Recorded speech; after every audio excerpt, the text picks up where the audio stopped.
Well, a very, very happy Thursday, and welcome to another episode of the TNC Sports Talk. My name is Justin. Today is October 2nd of 2025.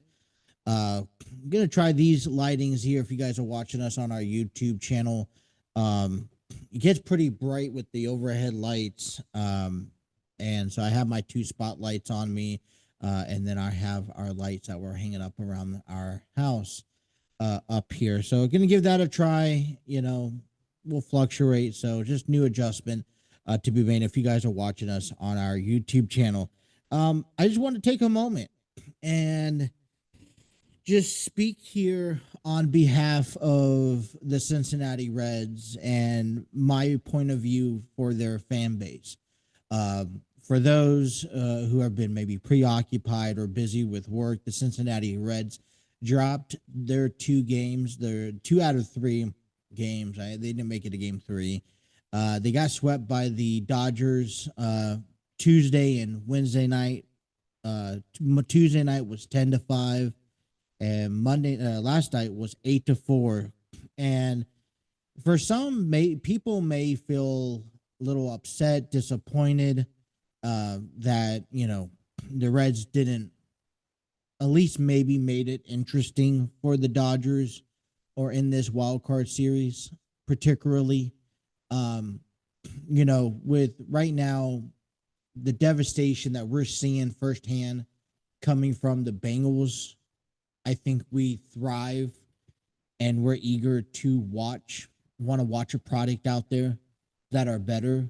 And if you saw the performance from the Reds back on Tuesday and Wednesday, the outcome didn't show us anything better than what we could watch on the Bengals roster or games here in the recent weeks.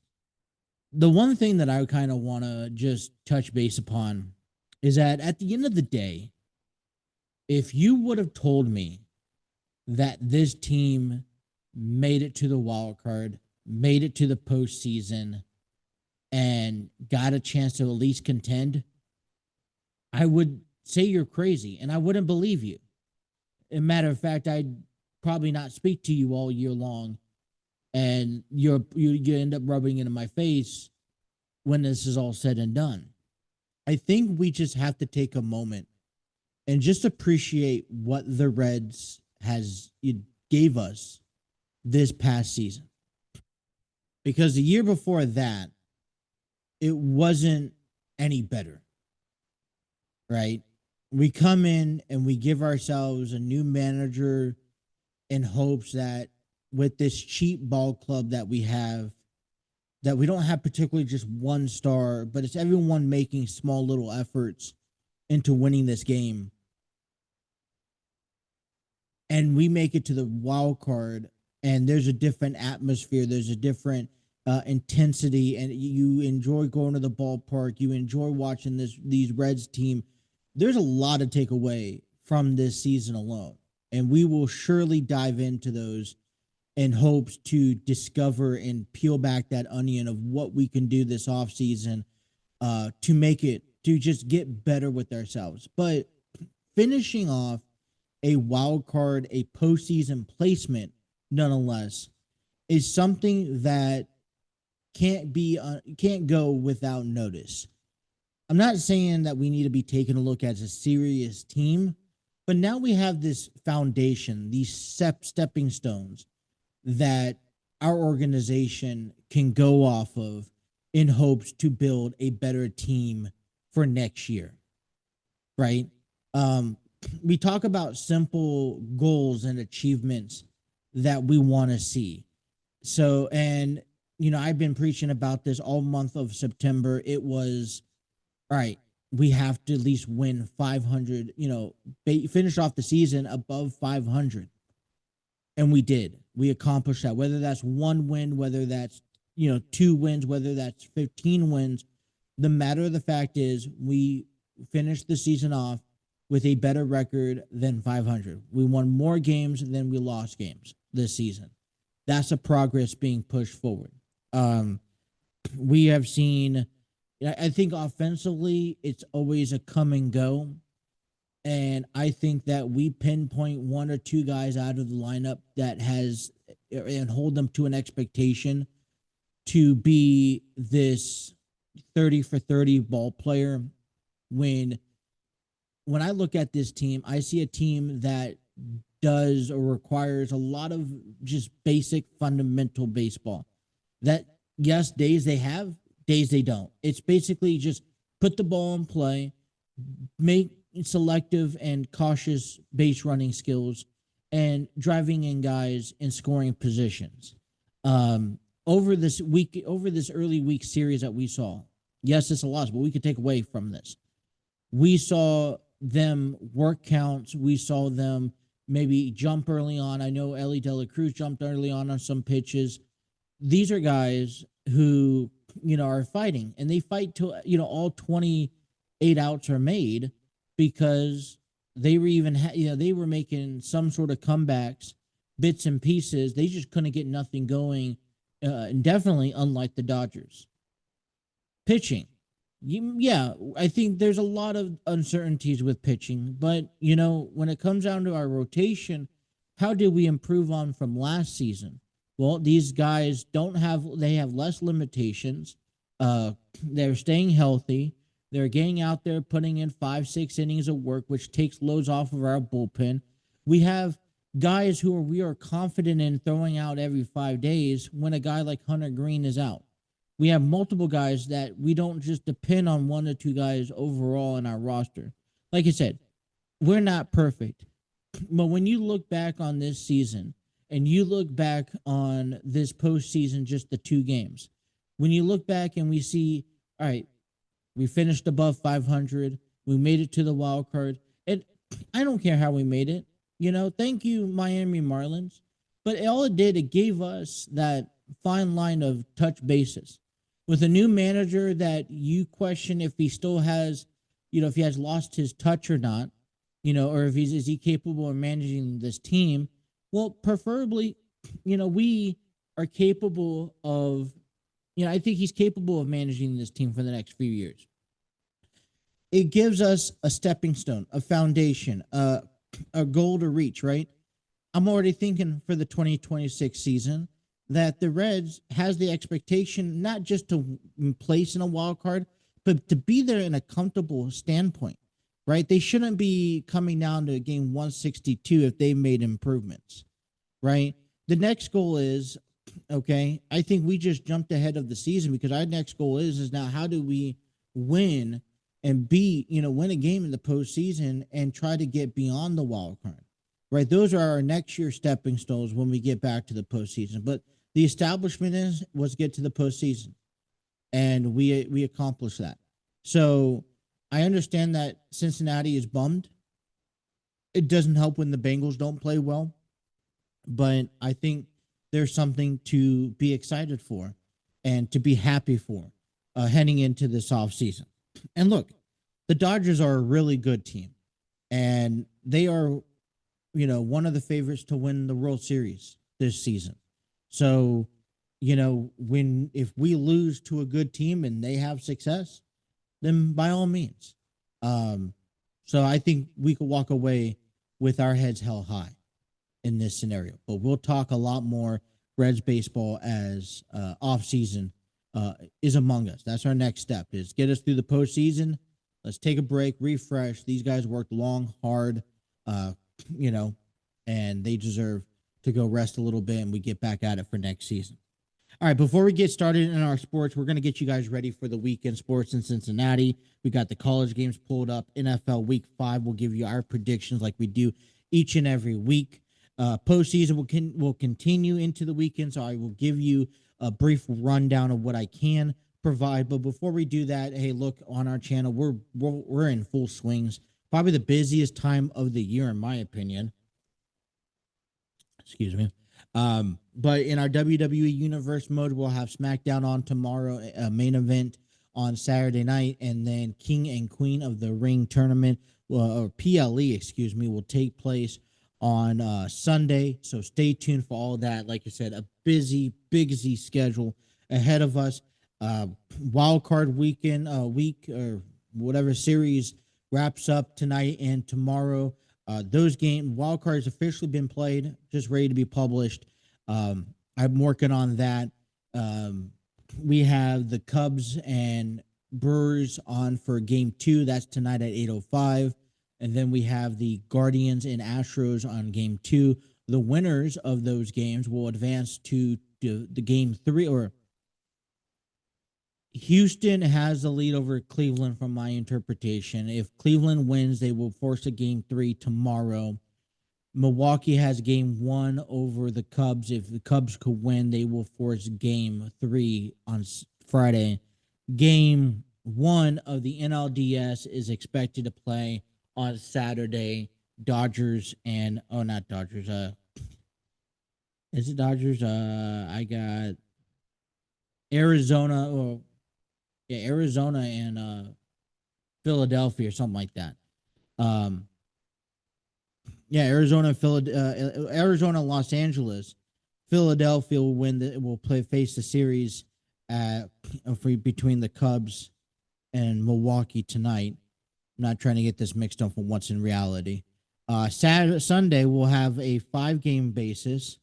Monday we'll have 2. Tuesday we'll have 2. Wednesday we'll have 4 games, and then Thursday and Friday will be 2 apiece, and then Saturday. Those are going to all be as needed. I was coming up with the schedule. So in MLB The Show 25, I mentioned this earlier this week. The schedule has been all nighttime games. Well, come Sunday, I moved some games up front earlier in this wild card series. I put 2 games at 5:00, and I put 2 games at 8:00, so that people can have time to watch them and enjoy them. Well, same thing is going to happen here, but we're actually going to spread it out a little bit more and take advantage of their East Coast to West Coast time frames. Coming up on October 4th, Philadelphia is at home, the Dodgers at home. I have a 5:00 and 8:00 game.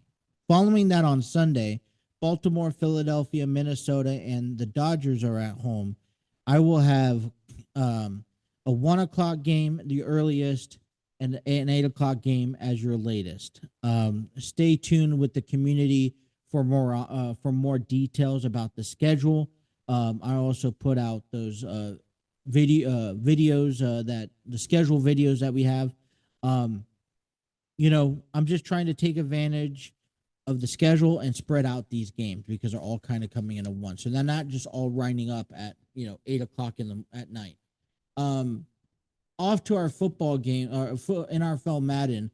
All the content's played except for the Bengals this Sunday. I have Thursday Night Football coming up ahead of you in just a few hours as the 49ers and the Rams will take on. They both come in with a 3-1 record. So the battle of the NFC West is upon us here tonight. And we will have another international game as this game will be in London. Tottenham Hotspur, I believe is the stadium. It will be the Vikings and the Cleveland Browns going at it with each other. Then we will have a 4:25 kickoff between the Bengals and Lions. Sunday Night Football between the Patriots and the Bills to wrap up week number 5 with the Kansas City Chiefs and Jacksonville Jaguars. That is still all to come here on our channel. So busy weekend, like I mentioned to you guys ahead. Stay tuned. Don't want to miss anything here today. All right. We did talk about the wrap up of the wild card. 3 of the 4 games in the wild card series advanced to game number 3. Schedules kind of went iffy here a little bit, but the Tigers and the Guardians at the time of this recording has just started their bowl game. They are in game 3, both split out 1. Padres and the Cubs will take on each other at 5:00 later this evening, and the Red Sox and Yankees will square away at 8:00. They've been really good series, and I'm not giving discredit to the Reds and Dodgers, even though it looked like it was a one-sided game majority of the time. But all these other 3 games have been decided by a point or two or run or two in the late going, and so. I kind of been glancing at the television here over the last hour or so, watching this game, keeping tabs. And, Just the atmosphere. It's playoff season. I haven't really been this into the postseason in recent years. It's not just about the Reds making it. Um, there's just, I guess, there's a energy level to cover it. So coming back on Tuesday, we will touch base with that. The 3 out of 5 game series in the NLALDS will should at least be halfway underway. We'll give some conversation about that hopefully a little bit later on next week. Um, let's get right down to excuse me, what to expect coming up here and around town. Cincinnati sports gear coming up in NCAA football will begin there at 12 p.m. on Saturday on ESPN2. Is the Big 12 conference matchup as number 14 Iowa State will take on Cincinnati Bearcats. Cincinnati will enter in with a 3-1 record and a 1-0 against their division. They beat Kansas last week, so that is note to be mentioned. They're going to be facing a tough undefeated Iowa State. So their task is ahead of them. That's going to be at Nippert Stadium. Also at noon on ABM, a SCE matchup between Kentucky and number 12 Georgia, as Kentucky enters in with a 2-2 record. They have not won a SCE game yet this season. Georgia, on the other hand, is 3-1. They are 1-1 in the SCE. Wrapping up week in NCAA football here in Cincinnati, in the Cincinnati, Northern Kentucky area, we follow the Ohio State Buckeyes as they will host the Minnesota Gophers, I believe. That kickoff is at 7:30 on NBC. It's a Big Ten conference matchup. Minnesota enters in with a 3-1 record, while number 1 Ohio State will enter in still undefeated in this season. MLS, our FC Cincinnati will be on the road taking on the New York Red Devils. Kickoff expects around 7:30 p.m. Eastern Standard Time. This will be taking place at the Sports Illustrated Stadium in New Jersey as well. So that is what's going on in your local sports this weekend, as well as we have the Lions and the Bengals taking place 4:25 p.m. on Sunday, October 5th. The Lions enter in with a 3-1 record as the Bengals enter in with a 2-2. And we already know that conversation that we will have in just a few moments about the Bengals and what they need to do to not only pick up a victory, but to kind of secure the rest of the season heading into this game. Other things going around in the world of sports, beginning next Tuesday, October 7th, we have the beginning of the NHL season. At 5 p.m., the puck drops against Chicago, taking on Florida, while at 8 p.m., Pittsburgh will take on the New York Rangers, and the final game of the triple-header in NHL opening day will be the Colorado Avalanche taking on the Los Angeles Kings. That puck drops at 10:30. Talking about hockey, Cincinnati Cyclones are back here October 18th.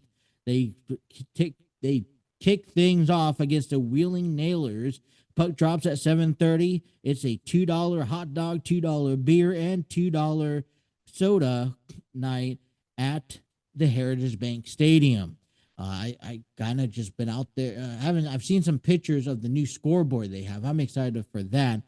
First 5,000 fans in attendance will receive a 2025-26 NHL, or not NHL, but Cincinnati Cyclones magnet calendar that will definitely would help. I definitely enjoy a Cyclones game. I've been to a few of them. It's laid back, it's fun, not really aggressive, but entertaining to say the least. So if you guys are looking to support, get excited for other things this weekend. We have plenty of college football games going on. I know Nippert Stadium on Saturday will be a big packed game, as well as the Cyclones coming up in the upcoming weeks. But with that being said, we take a look at the weekend and what we're looking for this weekend here. With the Reds kind of knocked out of the postseason, we could focus our attention back around to the NFL. It's kind of lined up for us once again. The Steelers have a bye here in week 5. The Vikings and the Browns will play in international territory.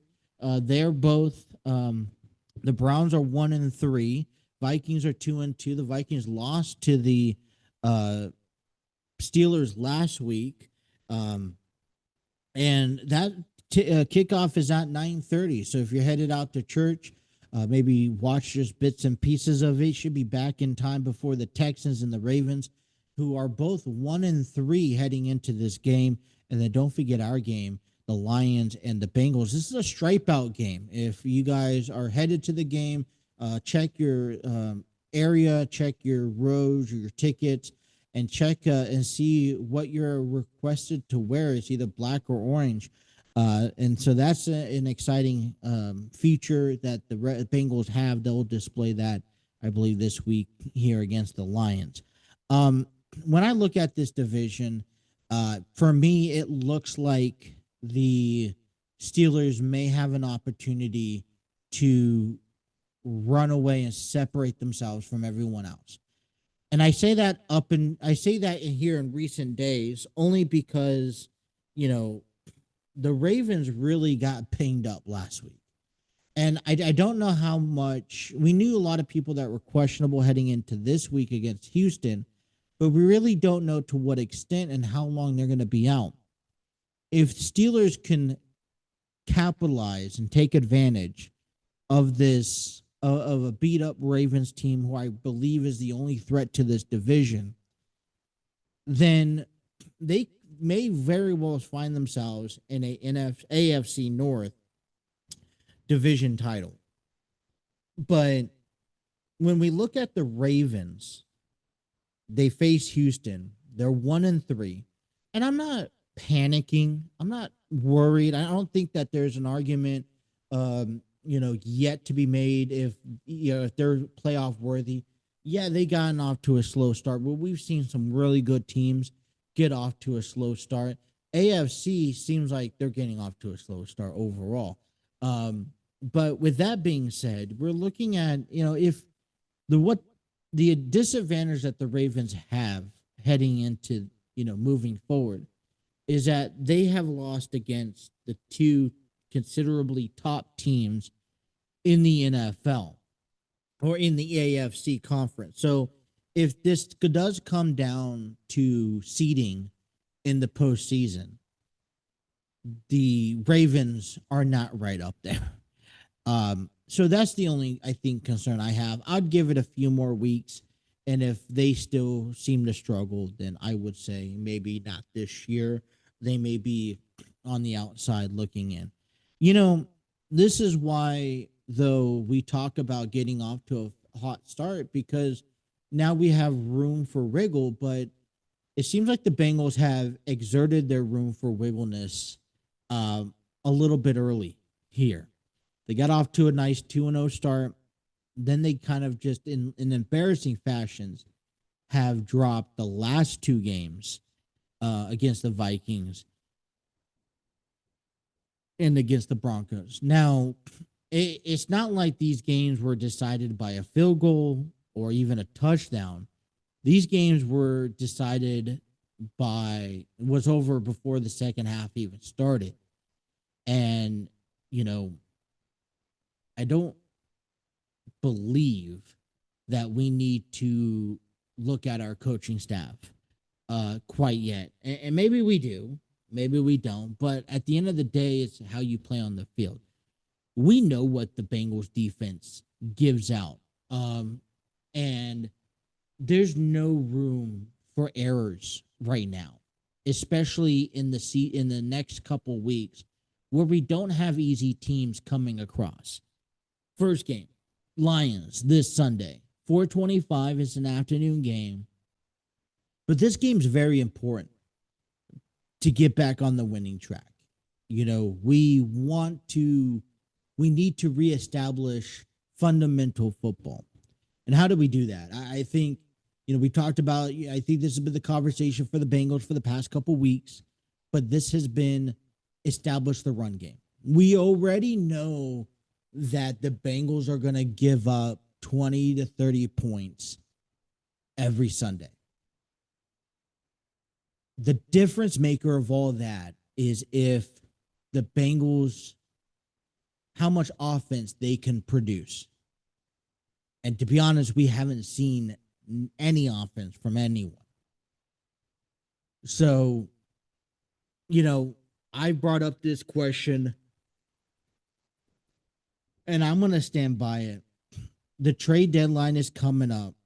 I really do believe that the Bengals should be looking at making improvements to their offense. And I don't know where we sit at, and I wouldn't be surprised if the Bengals say, you know what, we just don't have it financially in our budget to bring in anybody or to trade for anybody to help improve where we need help at. But where do we need help at? I think we need someone better than Jake Browning. There's quarterbacks out there right now that are playing second string, if not third string on the practice squad, that will love an opportunity to showcase what they have in hopes to get a starting position for the Bengals. I believe we have Desmond Ridder on the practice squad. I do, but there's guys like, Heineke. Shedeur Sanders right now is not being played. He's being benched. There's just players. I think it's time to find a temporary replacement. Not saying that Jake Browning isn't good enough, but he's not well decorated. You could see the flaws as a starting quarterback where he's maybe narrow-minded. He's, all right, my target is 1 and 2 over here on the far side of the field, and that's all he's focused about. And he redirects his attention to that instead of creating plays. We talk about another placement that we need. What about our running backs? We talked about last week or earlier about last week's Monday night game, how Chase Brown, received more than he rushed. And so I strongly believe our categories where we need improvement on as a Bengals unit is going to fall upon Jake Browning's improvement, if not bringing a quarterback that can improve, and then improving our run game. And I think we can. I don't know if we're tipping our hats, if we're doing something different. I do believe that we can, but until we show ourselves that we could do this, then, I'm sorry, but we gotta find a way to make changes. If we don't make any decisions, any changes, it's a gut wrenching. It's giving up. Let's get ready for Reds season next year. But if we can get through this, then these are categories where I think we need to improve on. Alrighty. We are heading into week number 5. Last week I was 9 for 16 in my picks. I didn't quite have a lot of confidence going in. There was a lot of outcomes that kind of went a certain way, but it didn't. But I'm gonna give you my picks here for week number 5, beginning tonight.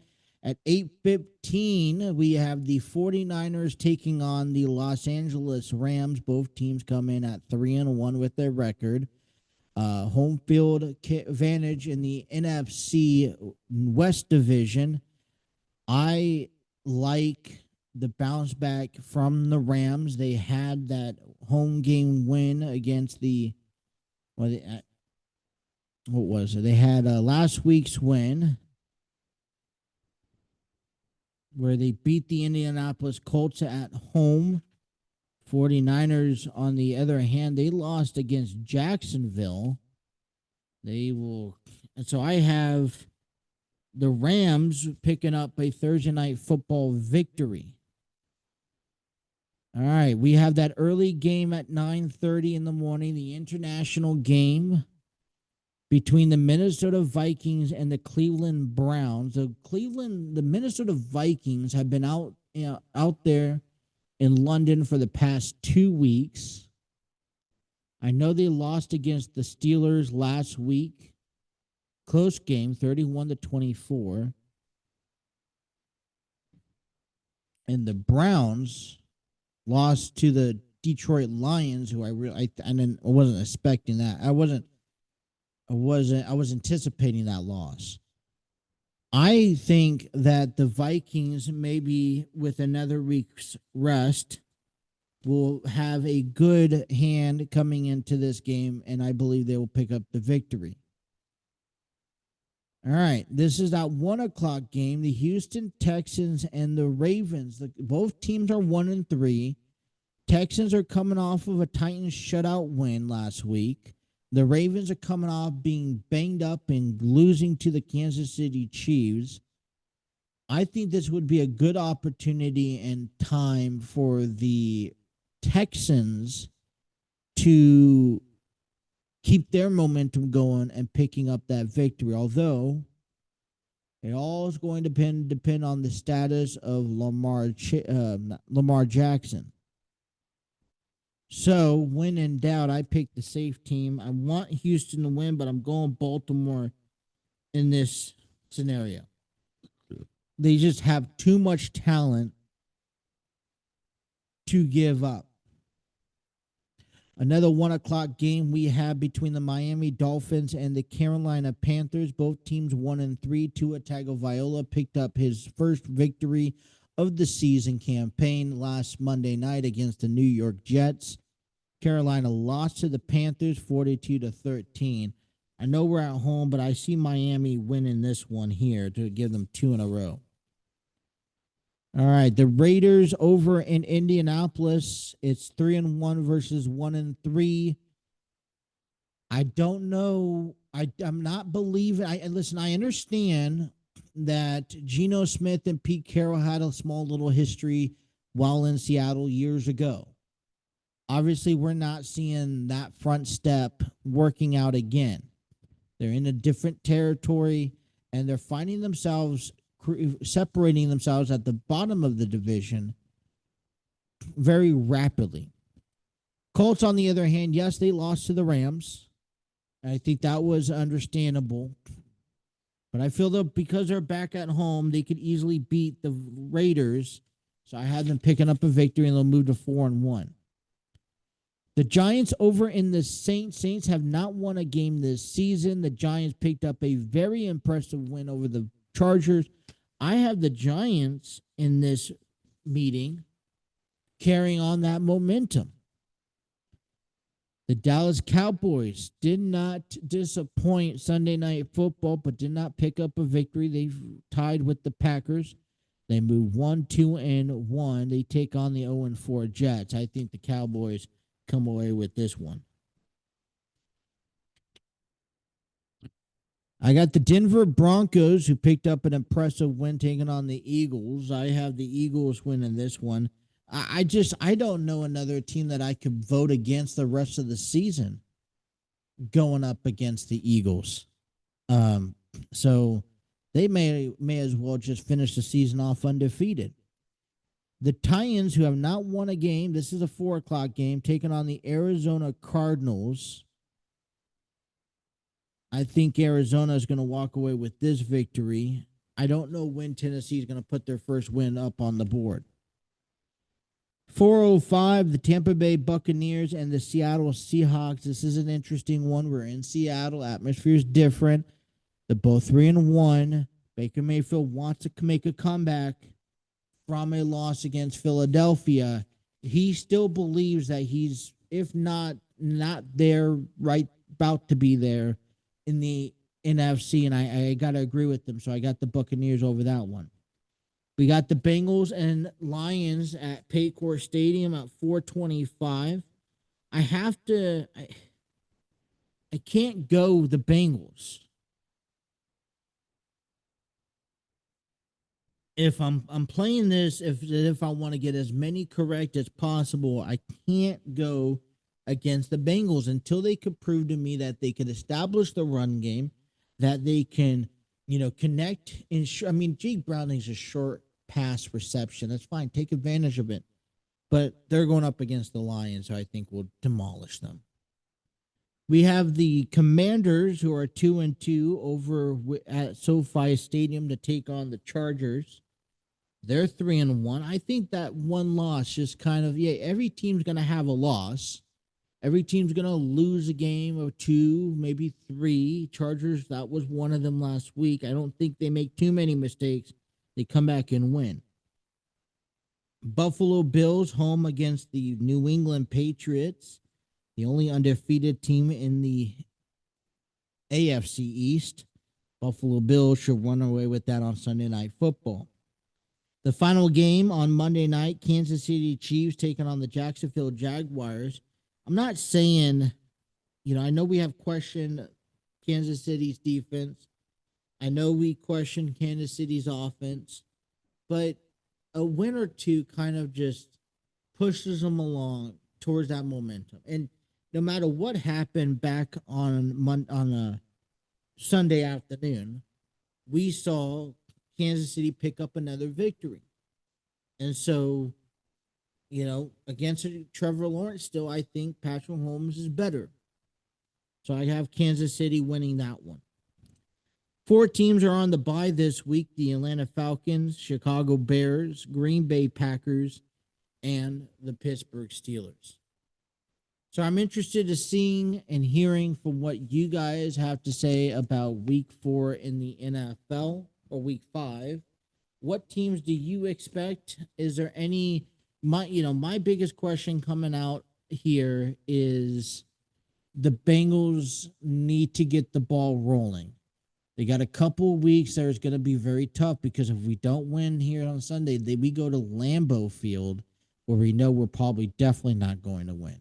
So it's going to come down to, well, how do we, can we reestablish ourselves? And if so, this is the week to do so. If not, what moves are we making to improve ourselves? Because if we don't make a single move before the trade deadline, you're telling me that we had this big hassle with Trey Hendrickson this preseason, finally re-signed him, just for us to have a terrible year. And if that's the case, I'd be so livid. We'd be wasting time. We'd be wasting resources. We'd be wasting money. And unless you're planning on trading him, and at the time, I don't know what the value would be for him. But, we're barely hanging on, and this division can be blown away very quickly if we don't capitalize on these situations. That is all the time I have for you guys today. I want to thank you guys for tuning in. If you guys are watching us on our YouTube channel, be sure to hit that like, share, and subscribe button. Don't forget to have those notifications on so you don't miss a single episode. Be sure to check out and have those notifications on for football, baseball, and for professional wrestling, as we have a busy schedule ahead of you guys here this weekend. We will be back on Tuesday to give our updates and analysis of week number 5 in the NFL, and as we move into the AL-NLDS series here.